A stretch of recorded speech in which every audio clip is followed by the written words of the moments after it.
우리가 호세아서를 지금 계속 보고 있는데요. 호세아 선지자는 이 북이스라엘에서 활동하던 선지자입니다. 여로보암이 열 지파를 규합해서 솔로몬 왕이 죽은 이후에 남유다의 르호보암 왕이 반기를 듭니다. 그래서 나라가 둘로 갈려지게 되죠. 그래서 여로보암이 이제 북이스라엘을 통치하게 되었는데 가장 먼저 한 것이 뭔가 하면 남쪽 베델과 북쪽의 단에다가 산당을 만든 겁니다. 그리고 거기에다가 황금 송아지를 만들어 놓고 우상을 숭배하기 시작한 것이죠. 처음에는 북이스라엘 백성들도 호응이 좋았습니다. 왜냐하면 예루살렘까지 내려가야 되는데 내려가지 않아도 자신들이 편리한 곳, 뭐 베델이라든지 단에 가까운 데 가서 제사하면 되니까 편리함이 좋았습니다. 근데 이러한 편리함이 사실은 그들로 하여금 하나님을 떠나서 영적으로 타락하게 만드는 첫 시발점이 되었다라는 겁니다. 여러분, 여기서 우리가 먼저 하나를 생각해 보고 지나갈 것이 뭐냐면 우리도 하나님을 예배하는 일에서 편리함을 추구해서는 안 된다라는 겁니다. 하나님을 예배하는데 그저 내 편리에 맞춰서 내 형편에 맞춰서 해서는 안 된다. 우리는 하나님께 정한 시간에 하나님께 정한 장소에서 하나님께 정한 방법대로 우리는 하나님 앞에 예배하는 일에 힘쓰는 우리의 삶이 되어야 될 줄로 믿습니다. 여러분, 오늘날에도 여러 교회들을 보지만 많은 교회들이 인간의 편리함을 이렇게 따라가는 교회들이 많이 있습니다. 그래서 편리한 대로 뭐 이렇게 예배하는 그런 모습들을 많이 보는데요. 그러다 보니까 이 헛된 예배에 빠져서 처음에는 막 놀라운 부흥을 막 일으키고 사람들이 호응이 막 좋지만 그 교회가 결국은 영적으로 타락해가는 경우를 굉장히 많이 봅니다. 여러분, 신앙생활이라는 것은 우리의 편리함을 위해서 하는 것이 아닙니다. 우리가 편리하려고 하는 것이 아니라 우리가 좀 불편함이 있어도 우리의 좀 힘들고 어려움이 있어도 하나님께서 정해 주신 대로 하나님을 찾아서 하나님께 나아가는 것이 바로 우리의 신앙생활입니다. 북이스라엘은 여로보암으로부터 시작해서 점점 이 외적인 생활은 편해졌습니다. 굉장히 편해졌어요. 형편도 좋아졌습니다. 경제적인 상황이 굉장히 좋아졌습니다. 놀라운 부흥을 이뤄냈습니다. 근데 결국 그들의 영적인 삶은 진실과 인애가 없고 하나님을 아는 지식이 없었다. 그렇죠? 산무 기억나십니까? 세 가지가 없어서 사라져버립니다. 진실함도 인애함도 하나님을 아는 지식도 없는 겁니다. 그럼 그들의 삶이 어떻게 되느냐? 음탕과 교만이 그들의 습관이 되어버려요. 그들의 삶의 생활화가 되어버려요. 음탕한 생활을 해도 교만한 짓을 해도 그들이 두려워하거나 무서워하거나 죄책감을 갖지 못합니다. 왜? 습관적으로 되어 있고 뭐 남들도 다 하는 것이고 이때까지 그렇게 살아왔기 때문에 그런 겁니다. 이것이 어디서부터 시작되느냐? 우상 숭배하는 것부터 시작된 거예요. 편리함을 쫓아가다 보니까 이렇게 된 거다. 여러분, 하나님께서는 그들의 영적인 현실을 그래서 아주 직접적으로 그들을 깨우쳐 주시려고 누구를 보냈냐? 호세아 선지자를 보낸 거예요. 그래서 호세아 선지자의 가정을 통해서 너희들이 이렇게 타락해 있다는 것을 보여주기 위해서 음탕한 여인을 취하겠고 그 여인에게서 낳은 자녀들은 음란한 자녀가 되게 한 겁니다. 그래서 너희들의 현재도 음탕하지만 너희들의 미래까지도 이렇게 영적인 타락에서 벗어나지 못할 것이다 라는 것을 호세아의 가정을 통해서 보여주신 거예요. 이러한 영적 타락은 심판의 이유가 되었고 아수르에 의해서 멸망하게 된 겁니다. 그 역사적 현실 속에서 그대로 나타나고 있는 겁니다. 그래도 선지자를 보낸 이유는 뭐냐? 그나마 남아있는 자들이 있었기 때문에 그 가운데서도 남아있는 자기 백성들이 있었기 때문에 그들을 건지시기 위해서 그들을 구하시기 위해서 호세아 선지자를 보내고 아모스 선지자를 보내서 외친 겁니다. 너희들이 여기서 돌아서야 된다. 돌아와야 된다. 말씀한 거예요. 여러분, 하나님께서 자기 백성들 향해서 진노하시고 책망하시고 심판을 예고하시는 이유는 언제나 남은 자 때문에 그런 겁니다. 남은 자. 하나님의 남은 자, 하나님께서 택한 남은 자를 구하시기 위해서 하나님께서는 언제나 강한 진노로, 강한 책망으로 심판을 예고하십니다. 그래서 돌아서게 하시는 거죠. 그래서 우리가 다음 주에 보겠지만 6장 1절에 뭐라고 말씀하고 있습니까? 오라 우리가 여호와께로 돌아가자. 여호와께서 찢으셨으나, 그렇죠? 여호와께서 찢으셨으나 도로 낫게 하실 것이고 우리를 치셨지만 싸매어 주실 것이다. 이렇게 말씀하고 있는 거예요. 찢으신 것과 치신 내용이 오늘 본문의 내용이 나오고요. 하나님의 약속은 뭐냐? 그럼에도 불구하고 내가 도로 낫게 하겠다. 내가 너희들의 상처를 싸매어 주겠다라고 말씀하고 있는 겁니다. 자, 그럼 하나님께서 영적으로 타락해서 우상을 섬기는 북이스라엘을 어떻게 찢으셨는가? 어떻게 찢으셨는가? 오늘 본문 8절 말씀에 보시면 이렇게 되어 있습니다. 너희가 기브아에서 뿔나파를 불며 라마에서 나파를 불며 벳 아웬에서 외치기를 베냐민아 내 뒤를 쫓는다 할지어다 라고 이렇게 되어 있습니다. 여기 보시면 지역이 세 군데 나옵니다. 기브아와 라마와 벳 아웬입니다. 이 세 지역은 사실은 다 북이스라엘과 남유다 경계선에 있습니다. 경계선. 예, 남쪽 경계선에. 특별히 이 벳 아웬은 어딘가 하면요. 우리가 잘 아는 대로 베델의 다른 이름이 벳 아웬입니다. 벳 아웬. 그래서 베델은 야곱이 하나님을 만날 때에 거기다 제단을 쌓았죠. 그래서 하나님의 집이라는 이름으로 베델이라고 했고요. 벳 아웬은 뭐냐? 죄악의 집 이런 의미입니다. 죄악의 집. 야곱이 하나님을 만났을 때는 베델이 되었지만 여로보암이 우상을 만들고 우상 숭배를 할 때는 그것이 죄악의 집이 되어버린 겁니다. 그 벳 아웬을 이야기합니다. 자, 이 세 지역 중에서 기브아와 라마에서는 나팔을 분다라고 이야기합니다. 이것은 전쟁을 알리겠다. 전쟁의 소식이 있다라는 겁니다. 여러분 이스라엘의 신호수단은 나팔입니다.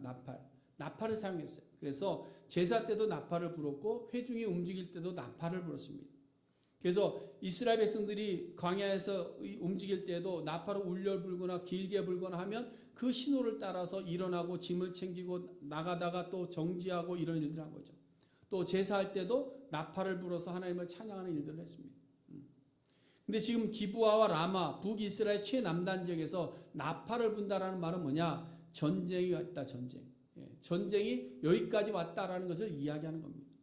북쪽에서부터 시작된 아수르의 침공이 마지막 북이스라엘 전 지역을 완전히 멸망시키는 지경까지 왔다라는 것을 예고하고 있는 겁니다. 그 다음에 벳 아웬에서 베냐민을 이야기합니다. 베냐민을 향해서 내 뒤를 쫓는다 라고 외치는 말이 있는데 이건 왜 이야기하고 있는가 하면 베냐민 지파는요 사실은 북이스라엘 지파가 아닙니다. 그렇죠? 이스라엘의 지파가 12지파인데 12지파 중에서 남북으로 나뉠 때 북쪽이 10지파였고 남쪽이 2지파였습니다. 그 2지파가 누구냐? 베냐민과 유다 지파입니다. 그러니까 베냐민 지파만 유다를 쫓아서 온 거죠. 그래서 이 베냐민은 남유다 소속인데 그럼 왜 벳 아웬에서 베냐민을 향해서 외치느냐? 이것은 이 하나님의 심판이 북이스라엘뿐만 아니라 남유다까지도 내려간다라는 것을 경고하고 있는 겁니다. 그래서 실제적으로 보면 아수르가 북이스라엘 완전히 멸망시키고 나서요. 남유다까지 침공하는 사례가 나옵니다. 완전히 멸망은 못 시켰지만 거기까지 침공하는 사례가 실질적으로 나타나고 있는 겁니다. 그래서 지금 호세아 선지자는 북이스라엘에 임하는 심판만 외치는 것이 아니라 남유다에게도 경고하고 있는 거예요. 경고하고 있는 거예요. 여러분 하나님께서 경고하신 내용은 어떻게 될까요? 경고는 경고에서 그치지 않습니다. 하나님의 경고는 온전히 그대로 이루어집니다. 믿으십니까? 하나님께서 성경에서 경고하신 내용처고 경고한 것이 이루지 않은 것이 없습니다. 하나님께서 구약에서 약속하신 것이 신약에 와서 이루어지지 않은 것이 없습니다. 이게 굉장히 중요한 말씀입니다. 그래서 9절 말씀에 보면 벌하는 날에 반드시 있을 것이다 이렇게 표현하고 있어요. 그렇죠? 거기 한번 보세요. 9절 말씀. 벌하는 날에 에브라임이 황폐할 것이라 내가 이스라엘 지파 중에서 반드시 있을 일을 보여노라. 그렇죠? 반드시 있는 겁니다. 그래서 실제로 호세아 선지자의 예언은 그대로 이루어져서 솔로몬 통치 시대에는 뭐 그만했던 이 아수르라는 나라가 갑자기 부강해진 겁니다. 갑자기 부강해지더니 722년에 이스라엘 침공해서 완전히 멸망시켜버려요. 그리고 100년도 안 돼서 또 아수르는 609년에 패망합니다.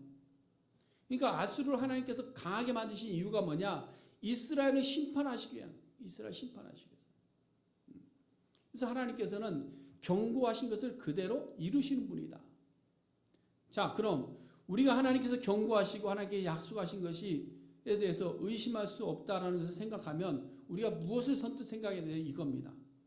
예수님께서 마태복음 24장에 세상의 끝날에 대해서 말씀하셨어요.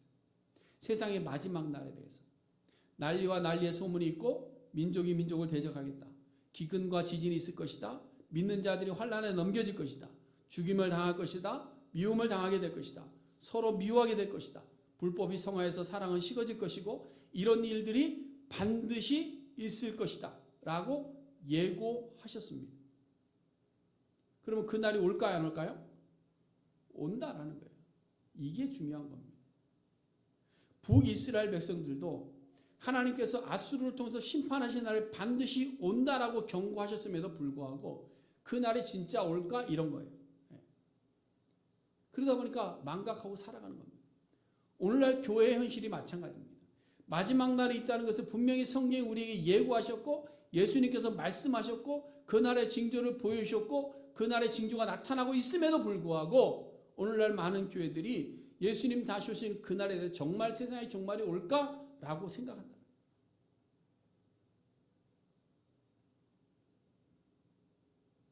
그러나 여러분, 예수님께서 말씀하신 것은 경고하신 내용은 그대로 반드시 이루어질 겁니다. 그러니까 여러분, 지금 많은 기근이 일어나고 지진이 일어나고 기상이변이 나타나고 다툼이 생기고 난리가 나고 서로 치고받고 싸우고 이런 현상들이 많이 생겨나고 예수 믿는 것 때문에 고통당하고 신앙생활하다가 아픔당하고 아파하는 일들이 왜 생겨나느냐? 마지막에 징조라는 거예요. 그러니까 이상할 것도 없는 겁니다. 근데 예수님께서 이 징조의 말씀을 말씀하시고 나서 마지막에 뭐라고 말씀하셨느냐? 끝까지 견뎌라. 마지막까지 믿음 놓지 말고 끝까지 견뎌라. 왜 우리에게 이런 고난이 있는지 우리가 앞에 찬양했습니다. 왜 이런 고난이 나에게 있는지, 왜 고통이, 나는 예수도 믿고 신앙생활도 잘하고 교회도 가서 신앙생활 하는데 왜 나는 이렇게 힘들고 어려운 삶을 살아가는지. 여러분, 절망하지 마시고 이상히 보지 마세요.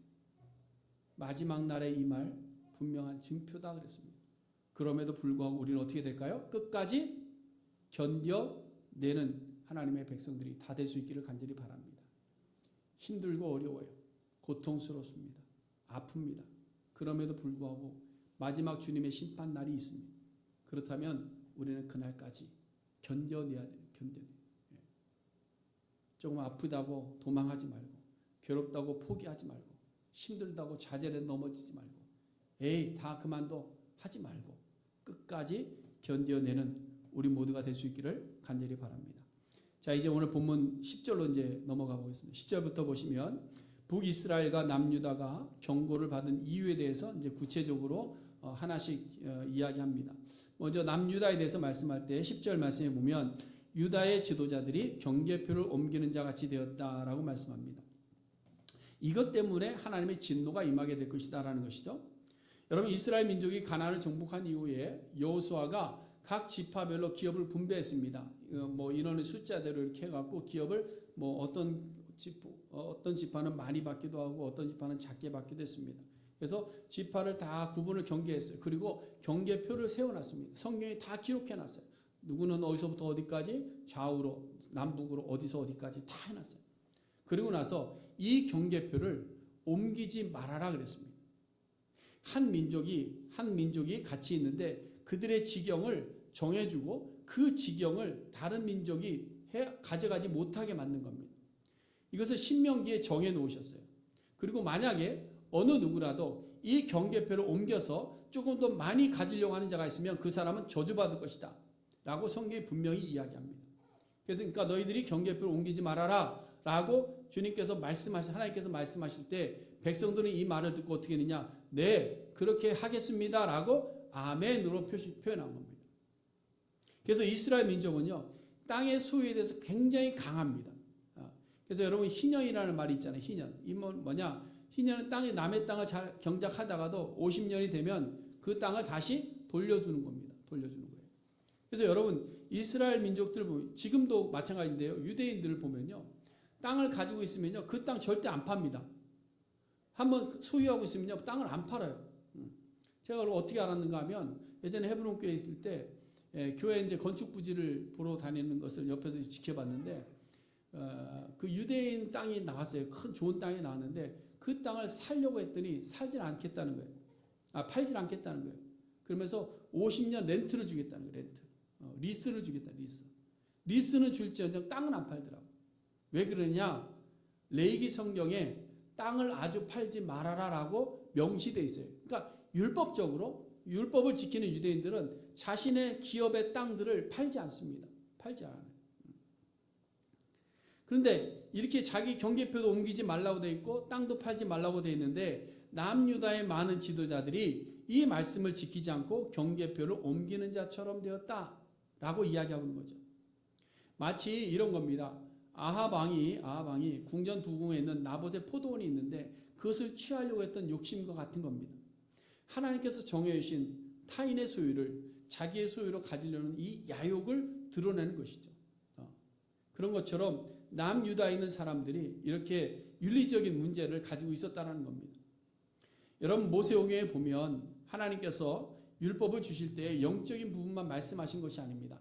하나님과의 관계만을 이야기한 것이 아닙니다. 예배만을 이야기하고 신관만을 이야기한 것이 아니라 하나님은 이 육적인 문제들도 윤리적인 문제들도 다 말씀하셨어요. 여러분 10계명 아시죠? 10계명 보시면 1계명부터 4계명까지는 뭐예요? 하나님의 영적인 부분들입니다. 하나님을 향해서 다른 신을 두지 말고 우상 두지 말고 하나님의 이름을 거룩히 지키고 막 이런 안식일 이런 겁니다. 하나님의 영적인 부분들을 이야기합니다. 그 다음에 5계명부터는 뭐예요? 내 부모를 공경하라. 그렇죠? 내 부모 공경부터 시작해서 마지막까지 10계명까지 쭉 나오는데 다 뭐예요? 윤리적인 내용들입니다. 이 땅을 살아가는 동안에 너희가 이런 윤리들을 잘 지키면서 살아라. 그러니까 여러분 하나님의 백성들 성도들은요 영적으로도 거룩한 삶을 살아야 되지만 윤리적으로도 믿지 않는 다른 사람들보다 더 깨끗한 삶을 살아내야 됩니다. 그렇게 살고 계시죠? 믿습니다. 세상 사람들에게 손가락질 받지 않는 윤리적으로 남들보다 더 모범을 보일 수 있는 삶을 살아갈 수 있어야 돼요.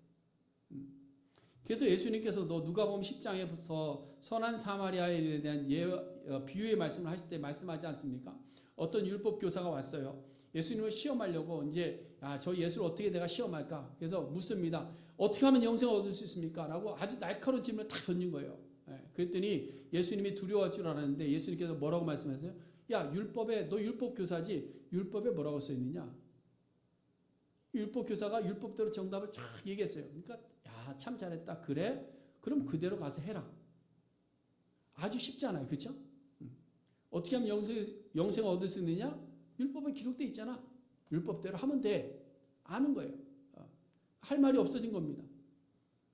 그러니까 이번에는 조금 더 자기 자신을 좀 더 유식하게 보이려고 거기 하나님을 사랑하고 이웃을 사랑하라는 것이 있습니다. 그럼 뭐 이웃에 대해서 이제 물어본 거예요.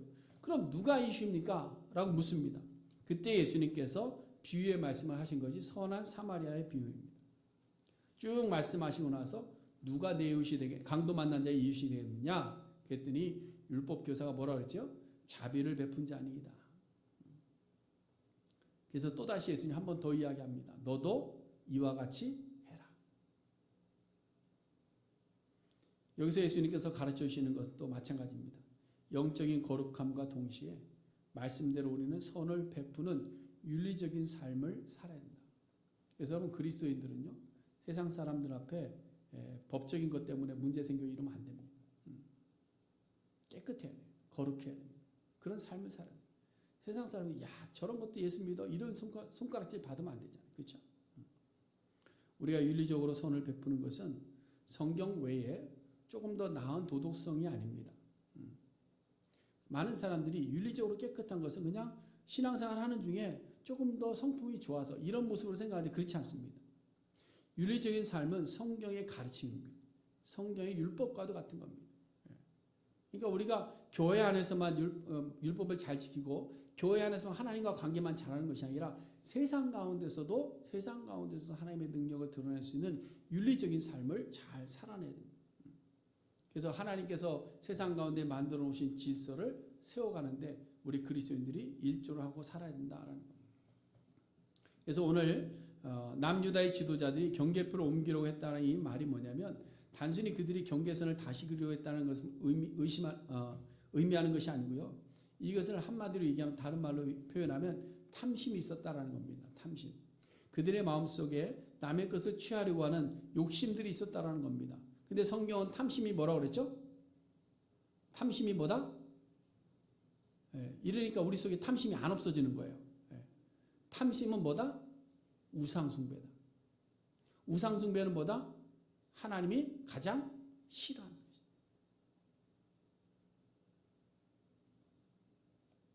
여러분, 탐심이라는 것은 하나님께서 허락하신 것이 있습니다. 그 하나님께서 허락하신 것 이상의 것을 취하려고 하는 욕심들이 탐심입니다. 내 것이 아닌 것에 대해서 욕심 부리는 것이 탐심입니다. 하나님은 우리에게 필요한 것을 다 주셨습니다. 그렇죠? 우리에게 필요한 거 다 주셨어요. 그럼에도 불구하고 우리는 늘 만족합니까? 부족합니까? 늘 부족해요. 가져도 부족합니다. 왜? 나보다 더 많이 가진 사람이 자꾸 눈에 띄어요. 그러니까 눈에 가시처럼 보이는 겁니다. 나도 저거 가져야 돼. 내가 저거 가져야 되는데. 이런 생각이 드는 거죠. 그게 뭐냐? 탐심이에요. 탐심. 근데 탐심은 단순한 욕심이 아니고요. 우상 숭배라고 성경이 분명히 이야기합니다. 좀 부끄러운 이야기지만 한국의 카츄샤, 혹시 여기 카츄샤 출신이 있나요? 카츄샤 출신이 있으면 얘기하면 안 되는데. 카츄샤 군인들, 그러니까 한국 군인인데 미국 군에 가서 이제 이렇게 섬기는 군인들인데요. 이 군인들이 미국 막사에서 병영에서 같이 이렇게 생활을 하다 보니까 한 가지 좀 이상한 일들이 생겨났다고 합니다. 그게 뭐냐면 이렇게 막사 같은 데는 이렇게 먹을 거나 마실 거를 이렇게 다 쌓아놓고 자기가 필요하면 가서 이렇게 가져가서 먹게 돼 있는데요. 자꾸 다 없어진다는 거예요. 그래서 어디 갔나 그랬더니 다 카츄샤들이 미리 확보, 우린 그렇잖아요. 확보, 내 것 확보 다 갖다가 자기 침자에다 먼저 확보해 놓는 거예요. 먹지도 않으면서 썩어 버릴지라도 내 것 먼저 확보하려는 그런 모습들이 있었다고 합니다. 필요할 때 가져오면 되는데 마찬가지입니다. 우리의 삶에서 윤리적으로 지탄을 받게 되는 이유는 뭐냐? 우리가 그리스도인들이 너무 탐심이 많고 욕심이 많고 이기심이 강한 거예요. 신앙생활을 왜 하느냐? 다 복 받으려고만 하는 거예요. 그러니까 우리만 잘 되고 우리만 복 받고 우리는 부유해지고 우리는 부강하고 뭐 저 사람도 뭐 너는 예수 안 믿어서 그렇게 찌질해가 사는 거야. 자꾸 이런 식으로 비교를 하는 거예요. 아니, 그거는 성경에서 이야기하는 우상 숭배라니까요. 여러분, 성경은 우리에게 뭐라고 말씀합니까? 뭐라고 말씀하죠? 주라. 주는 것이 뭐다? 복이다. 주라. 주는 것이 복이다. 너희가 주면 내가 어떻게 하겠다 그랬어요? 내가 채우겠다.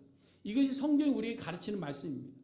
오른뺨 치면 어떻게 해나요? 맨뺨 내밀고, 겉옷달라고 하면 뭐도 줘라? 속옷까지 주고, 오리 가자 그러면 심리까지 가라는 거예요. 이거 우리 정장로님 부부가 제일 잘할 것 같아요. 심리까지 가주는 거는. 이 말씀의 의미는 뭐냐? 가지려고 하는 이 탐심, 우리 속에 내재되어 있는 이 탐심을 버리고 하나님께서 우리에게 넉넉히 주셨고 또 채우실 것을 믿는 자들이 하나님께서 허락하신 것으로 베푸는 삶을 살아라는 거예요. 베푸는 삶을 살아. 근데 지금 남유다의 지도자들이 베풀기보다는 이미 가지고 있음에도 불구하고 더 많은 것을 가지려는 탐심을 보이는 사람들로 변해갔더라라는 겁니다. 변해갔더라. 그래서 하나님께서 남유다도 심판하시겠다 말씀하고 있는 거예요. 자, 그럼 북이스라엘 어떻게 되느냐? 북이스라엘 무슨 이유로 심판을 받느냐? 11절 말씀 보시면 사람의 명령 뒤따르기를 좋아하며 학대받고 재판에 압제를 받는다 이렇게 되어 있습니다. 사람의 명령을 따르기를 좋아하고 그래서 학대를 받고 재판에 압제를 받는다. 여러분, 왕정제도가 언제 이스라엘 백성들이 언제 시작됐냐면요. 사무엘상 8장에 보면 이스라엘 백성들이 사무엘에게 처음으로 왕을 요구합니다. 왕을 요구해요. 우리에게도 왕을 주세요. 주변 나라 보니까 다 왕이 있는데 우리만 왕이 없습니다. 왕 주세요 그랬어요. 그때 사무엘이 경고한 것이 있습니다. 그게 뭐냐면 그래, 왕 줄 수 있어. 그러나 너에게 왕을 세우면 그 왕이 너희를 학대할 것이고 너희를 압제할 것이고 너희는 그의 종이 되어야 될 거야. 그래도 좋아? 라고 이야기한 겁니다. 그런데 이스라엘 백성들은 뭐예요? 그냥 눈에 보이는 다른 나라가 있는 그 왕을 똑같이 우리도 달라라고 강요합니다. 그래서 결국은 눈에 보이는 사람을 세워놓고 그 왕의 명령을 따라가는 사람들이 되어버리고 마는 거예요. 그럼 누구를 버렸다고 그랬어요? 하나님을 버렸다. 하나님께서 말씀하실 때 야, 걔들이 너를 버리는 것이 아니라 나를 버린 거야 라고 이야기하고 있는 거예요. 여러분, 북이스라엘을 보시면요, 다윗의 혈통인 르호보암을 버렸습니다. 그렇죠? 그리고 여로보암을 따라간 거예요. 그 명령을 따라간 거예요.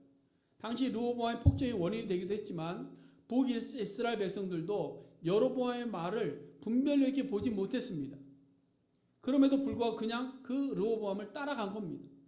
산당을 만들어 놓고 여기가 우리가 예배하는 곳이고 여기가 우리 하나님이 있는 곳이야 라고 하면서 금송아지를 들이밀었는데 거기에 대해서 어느 누구도 반발하지 아니하고 그냥 그대로 따라갔다는 거예요. 사람의 말을 쫓아갔다는 거죠. 근데 이 북이스라엘이 이 여로보암이 행했던 처음에 그 죄를 마지막까지 떠나지 않은 거예요.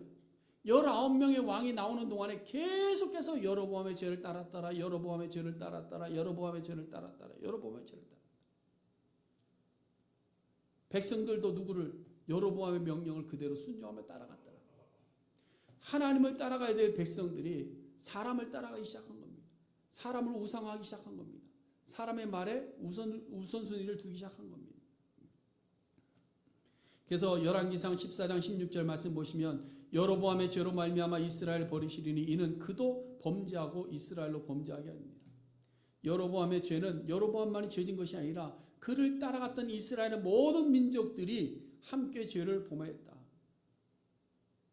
여러분 사람은 왕이 되고 높은 자로 올라가면 어떻게 될까요? 교만해집니다. 거의 제가 본 사람 중에서는요 98% 정도가 그런 것 같아요. 98%는 높은 자리 가고 가진 자리 가니까 다 교만해졌어요.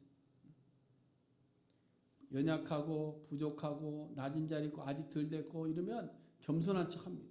근데 조금 이제 성공하고 가지고 조금 이제 내가 좀 잘 나간다 생각하면 다 교만해. 목이 들죠. 백성들도 마찬가지입니다. 왕은 신격하잖아요. 그 왕이 어떻게 됩니까? 교만해지는 거예요. 교만해. 그래서 자기 마음대로 움직이는 겁니다. 여러분 하나님의 자녀라는 의미는 하나님의 백성이라는 의미는 하나님의 말씀을 따른다라는 의미를 가지고 있어요. 우리가 하나님의 백성 됐다고 하나님의 자녀라고 이야기할 때는 누구의 말을 따라야 될까요? 하나님의 말씀을 따라야 됩니다. 사람의 말이 아닙니다. 사람의 명령은 언제나 육적인 것에 있습니다. 그러나 하나님의 명령은 언제나 영적인 것에 있는 거죠. 오늘날 교회들도 마찬가지입니다. 저도 목회를 하지만 저도 그랬으면 좋겠어요. 제가 한마디 하면 여러분들이 막 다 일사천리 쭉 따라서 막 다 하고 막 가지 말라 그러면 안 가고 막 죽으라 그러면 죽고 죽는 신용까지 하고 막 그랬으면 좋겠어요.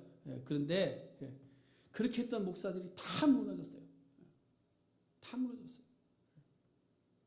왜 그러느냐? 교회가 무너뜨린 거예요. 교회가. 성도들이 무너뜨린 거예요. 사람의 명령을 따라서는 안 됩니다.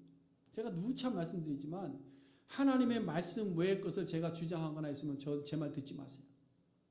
하나님의 말씀 외의 것을 가지고 제가 강요하면 저를 내보내세요. 그래야 저도 살고 여러분도 사는 길입니다. 결국 북이스라엘은 육적인 만족을 위해서 나라를 쪼개고 우상을 만들고 쾌락을 추구하고 여로보암을 따라가고 그 명령에 순종하여 가다 보니까 결국은 심판의 자리까지 이르게 되더라라는 겁니다. 자, 그렇다면 이제 여기서 우리가 제일 중요한 오늘 설교의 제목입니다. 고난이라는 말의 의미입니다. 고난. 여러분 고난의 의미를 우리가 좀 잘 되새겨봐야 됩니다. 처음에 제목을 그랬어요. 고난 받을 때 이렇게 썼습니다. 제가 고난 받을 때에 우리가 주를 보자 이런 식으로 이제 제목을 붙이려고 했어요. 근데 말씀을 준비하다가 고난이 받는 것이 아니라 고난이 있을 때라는 것이 맞다라고 생각합니다. 왜 그러느냐? 육체적 어려움이나 삶의 고난이 있으면 우리는 고난을 받는다라고 이야기합니다. 근데 우리 안에 꿈틀거리는 탐심이 생겨나고 욕심이 생겨나고 헛된 것들이 생겨나는 것은 뭐냐? 고난이 우리 속에 있는 것을 이야기하는 겁니다. 우리 안에서 따르고자 하는 세상의 문화가 우리의 고난거리가 되어야 됩니다. 우리가 세상의 것을 바라보면서 막 거기에 대한 욕심을 가지고 유혹이 가고 막 이런 것들이 뭐냐? 우리 속에 고난이 돼야 돼요. 죄가 내 속에 발견될 때에 사람을 보고 따르는 마음이 생겨날 때 그것으로 인해서 우리는 갈등해야 돼요. 갈등. 여러분 이것 가지고 갈등하십니까? 이것 가지고 기도하십니까? 내 속에 욕심이 생겨날 때 그것 갖고 여러분 기도해 보셨습니까? 육체적인 어려움이 있을 때는 간절히 기도합니다. 문제가 있으면 기도합니다. 우리 아픔이 있으면 기도합니다. 그런데 내 속에 죄성이 올라올 때 그 죄성을 가지고 갈등하며 기도해 보신단 말이에요. 사실은 그것이 정말 우리를 고통스럽게 하는 고난입니다. 이러한 고난은 세상에서 해결 얻지 못합니다. 12절에서 좀 같고 썩이는 것 같다라는 말이 무슨 말일까요? 우리 안에서 갈등하게 된다는 갈등하게. 죄의 생각으로 가득한 나에게 하나님의 말씀이 들어와서 우리를 갈등하게 한다는 겁니다. 그래서 에브라임도 유다도 자기의 병과 상처를 깨달아 알게 되고 애굽도 찾아가 보고 아수르도 찾아가 보고 해결하려고 많이 노력해 보지만 해결함을 얻을 수 없다라는 없다. 그럼 우리가 어떻게 해야 되느냐? 그런 갈등이 있을 때 어떻게 해야 되느냐? 오늘 본문의 결론 부분입니다. 14절 말씀 우리 같이 한번 읽어 15절입니다. 15절 우리 같이 한번 읽어봅니다. 다 같이 시작. 그들이 그 죄를 뉘우치고 내 얼굴을 구하기까지 내가 내 곳으로 돌아가리라. 그들이 고난 받을 때에 나를 간절히 구하리라. 아멘. 답은 어디 있습니까? 여호와께로 돌아가는 거예요. 여호와께로 돌아가는 겁니다. 여호와께로 돌아가지 않으면 답이 없습니다. 우리 속에 갈등하는 것 세상이 해결해 주지 못합니다. 세상은 도리어 우리의 마음에 갈등할 때 하나님을 떠나게 만들지 우리를 하나님께로 돌아가게 만들지 않습니다. 우리가 갈등할 때 하나님 앞에 기도해야 돼요. 우리가 갈등할 때 하나님을 외쳐야 됩니다. 우리가 갈등할 때 하나님의 말씀을 읽어야 됩니다. 하나님은 무엇이라고 말씀하고 있는지 봐야 되는 거예요. 여러분 고난이 있을 때 우리 안에 어떻습니까? 이렇게 살면 안 되는데 우리 자주 이야기하잖아요. 하나님의 말씀을 들을 때 무슨 생각? 내가 이렇게 살면 안 되는데 이렇게 살면 안 되는구나. 이것은 성경적이가 아니구나 라는 것을 우리가 늘 생각하고 갈등이 있습니다. 그런데 그 고난이 있을 때에 우리가 하나님께로 돌아가지 않는다라는 겁니다. 그 고난이 우리 속에 있을 때에 간절히 여호와를 찾지 않는다는 겁니다. 그러니까 여호와 앞으로 돌아가서 회복하지를 못하는 거예요. 여러분 지금까지 성경의 역사는 늘 고난이 반복되어 왔습니다. 고난 중에 여호와를 간절히 구하고 돌아가지 않았을 때 심판을 받았습니다. 그러나 회개하고 돌이킬 때 하나님께서 그들을 용서하셨고 그들을 회복하셨습니다. 그 대표적인 예가 니느웨 성입니다. 북이스라엘 침공해서 무너뜨린 그 아수르에 있는 한 도시 니느웨 성이 죄로 가득한 도시였습니다. 근데 하나님께서 요나 선지자를 보냈습니다. 니느웨에 가서 너희 그 성이 무너질 것에 대해서 외쳐라. 40일 후에는 이 성이 무너진다라고 외쳐라. 가서 외쳤습니다. 니네에 있는 사람들이 어떻게 했을까요? 그 외침의 소리를 듣고 금식하며 굵은 벼옷을 입고 손으로 해가던 모든 악한 길에서 돌이켰습니다. 그때 하나님께서 니느웨 성을 회복시켜 주신 놀라운 역사입니다. 이것은 우리에게 주는 교훈이 있습니다. 오늘날 우리 속에 있는 갈등하는 신앙생활 이런 것인데 세상은 힘들어. 내 속에 이런 갈등이 있을 때 그 고난이 있는 겁니다. 이 고난이 있을 때 우리가 그 문제를 어떻게 해결하느냐? 무엇으로 해결하느냐? 여러분 무엇으로 해결해야 될까요? 여호와께로 돌아가서 해결해요. 여호와께로. 오늘은 성령 강림 주일입니다. 그렇다면 오늘이 우리에게는 회개하고 돌아갈 수 있는 가장 좋은 기회입니다. 성령께서는 이루 말할 수 없는 탄식으로 우리를 위해서 간구해 주시는 분이에요. 우리가 기도할 때 누가 함께 하신다고 그랬어요? 성령께서 함께 하신다. 말할 수 없는 탄식으로 우리의 갈등하고 고민하는 그 고난보다 더 큰 고난을 가지고 우리를 위해서 기도하신다. 그러면 여러분 아직까지 우리가 이런 고난을 고난으로 생각해보고 고민해보지 않았다고 한다면 오늘 한번 우리가 이 고민에 대해서 갈등해 보시길 바랍니다. 탐심과 육적인 욕구가 우리를 괴롭히는 고난임을 깨달아야 됩니다. 그래서 성령의 도우심으로 하나님께 회개하고 돌아서는 시간이 되어야 될 줄로 믿습니다. 여러분 하나님께서는 물로 심판하시기 전에 노아를 보내셨습니다. 그래서 회개하라 했습니다. 근데 모든 백성들이 회개하지 않았습니다. 그래서 물로 심판받았습니다. 북이스라엘이 이 말 마지막 날에 호시아를 보내시고 아모스를 보내서 외쳤는데 그날이 오기 전에 주님을 부르라고 했습니다. 그런데 어느 누구도 주님을 부르지 않았습니다. 니느웨 성 사람들은 심판의 날에 임한다는 소리를 들었는데 그들은 어떻게 했느냐? 그들은 들었습니다. 그들은 듣고 부르짖었습니다. 여러분 우리에게도 지금 너무나도 많은 고난이 있을 줄로 압니다. 아마 갈등하고 있을 줄로 압니다. 신앙생활에 대한 갈등이 분명히 그 고난이 우리 속에 있을 줄로 압니다. 탐심의 고난이 있겠죠. 탐심의 고난이 있음에도 우리가 무감각해져 있을 수 있습니다. 사람의 명령, 사람 보는 우리의 시선이 있음에도 불구하고 깨닫지 못할 수도 있습니다. 마지막 날의 징조가 우리에 있다라고 성경을 통해서 보기는 보았지만 마지막 날이 있겠어 라는 생각을 가지고 고민하지 않는 우리들의 모습이 있을 수도 있습니다. 그러나 사랑하는 성도 여러분 고난을 받아야 돼요. 고난이 있어야 됩니다. 우리 속에 고난이 있어야 됩니다. 우리 안에 이미 고난이 있음에도 불구하고 이 고난을 보지 못하고 있는 건데 이 고난을 봐야 됩니다. 그리고 우리가 이 고난을 해결하기 위해서 주님을 찾고 주님께로 돌아가야 될 줄로 믿습니다. 주님 앞에 부르짖고 말씀으로 찾고 주님 앞에 간구할 때 성령께서 우리를 도와주실 줄로 믿습니다. 이제 자리에서 일어나셔서 우리 마지막 찬양 부르고 함께 기도하려고 합니다. 찬양의 내용을 보면 괴로울 때 주님의 얼굴 보라 그랬습니다. 우리의 마음에 고난이 있을 때에 주님의 얼굴 보라 말씀합니다. 힘이 없고 너의 마음이 연약하고 고민될 때 능력의 주님 바라보라고 말씀합니다. 탐심과 헛된 욕망의 고민에서 가득할 때 눈을 들어서 주를 보고 우리의 고민을 주님께 맡겨라. 우리 이 찬양 가사의 의미를 생각하면서 함께 찬양하겠습니다.